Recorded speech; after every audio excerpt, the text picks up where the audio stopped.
মানুষ আনন্দে চিত্তে বসবাস করবে।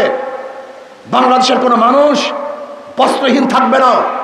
বাংলাদেশের কোনো মানুষ ক্ষুধার তাড়নায় ধুকে ধুকে মরবে না। বাংলাদেশের কোনো মানুষ ক্ষুধার তাড়নায় তার বাচ্চাকে বিক্রি করবে না। বাংলাদেশের কোনো মানুষ ক্ষুধার তাড়নায় পরিবারের সবাইকে নিয়ে আত্মহত্যা করবে না।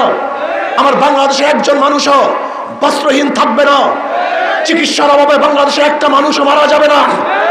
যেখানে বাংলাদেশের প্রত্যেক মানুষের অধিকার ফিরে পাবে। আজকে হাজারো গরিব মেধাবী সন্তানেরা অর্থের অভাবে উচ্চ শিক্ষায় শিক্ষিত হতে পারছে না।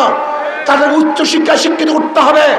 আজকে বাংলাদেশের হাজারো নারীদেরকে ধর্ষণ করার পরে হত্যা করা হয়।